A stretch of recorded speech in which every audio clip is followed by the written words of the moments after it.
If you're struggling to lose weight, people most often will tell you you're just eating too much. And what's crazy is that this idea of just eating too many calories actually comes from a book that was published in 1918 called Diet and Health with the Key to Calories. And the book basically talks about how our ideas of weight loss have become very distorted from the start. Today, I'm sharing the 5 most common pieces of weight loss advice that a lot of experts still lean on, why it's ruining your progress, and what you should be doing instead. First thing that this book talks about is that if you have any sort of fat on your body, any weight loss that you have will come from the fat. This is where calorie restriction became popular because it is assumed that if you lose any sort of weight on the scale, you are losing just body fat. This book describes as fat being necrotic and dying tissue. So when you restrict your calories and eat less, you are literally killing your fat cells. When you continue to lose fat, what you will have is this nice lean body.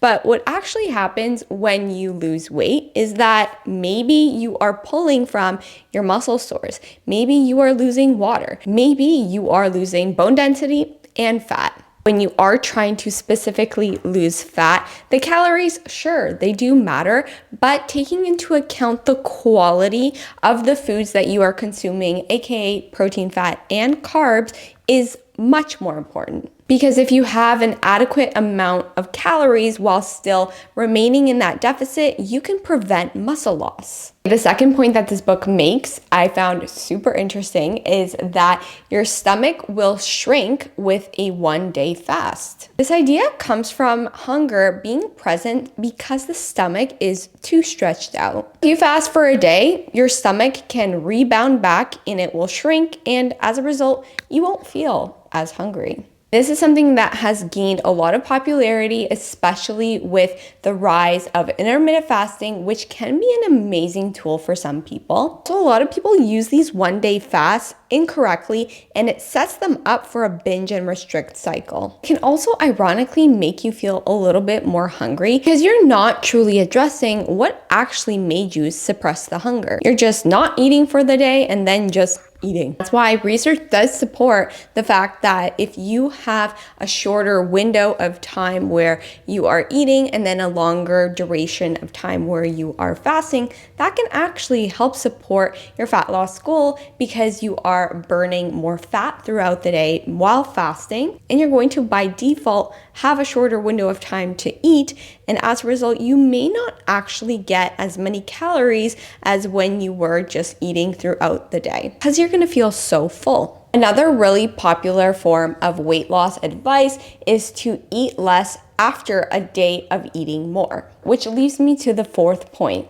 It doesn't matter what you eat, just count your calories. And yes, you will lose weight this way. But what they don't tell you is that when you take this approach, you are literally just going to lose weight from all parts of your body, including muscle, which will slow down your metabolism. And as a result, if you don't have a strong metabolism, you are going to have to continue just to eat less and less and less until you are stuck in a plateau. By eating enough protein especially is going to ensure that your metabolism has been upregulated as you lose fat specifically. This is the idea that weight loss is a simple math equation. So if you overate in your calories of 500 calories more, you should restrict the day after of 500 calories. Which yes, you will lose weight in the short term with this strategy. It'll reinforce that this strategy works until you overeat one day and then you just have to keep eating less and less and less, which is exactly where this yo-yo cycle comes in. And that's because just simply eating less and not really addressing the type of food you're eating makes it that you're always going to feel a little bit more hungry. And this is why a lot of people end up giving up their fitness journey, because it is not a sustainable journey. That's why I would much rather you focus on filling your diet with foods that help increase your satiety hormones. Because when you feel nice and full and satisfied, the body will naturally regulate. It shuts off hunger, it shuts off cravings. It makes it so that you naturally don't eat beyond your satiety. And also, this is going to ensure that you are burning fat as fuel, because those same foods that help increase your satiety are also the ones that will help preserve and build muscle mass, namely protein, fat, and fiber. And the fifth thing that you have probably heard before is that it is just willpower. If you continually tell yourself that it's just willpower, I can never have this chips, I can never have this candy, I can never have a meal out, you're just going to end up with a really poor relationship with food and more food noise than you have ever had in your life. And if you have a bad relationship and a bad mindset around something you do every single day, it will wear on you. When you simply just count your calories and stay within your caloric deficit, it will eventually just end up being that you need more willpower, because you are simply working against your own physiology. We need enough amino acids from protein to repair and recover our muscles, our immune cells, our skin cells. We need enough fat for our hair, skin, nails, and hormones. And fiber we desperately need to feed our good gut bacteria. All this is going to be supplied from eating the right types of foods. If we're just simply eating less and that doesn't help cover our basic necessities,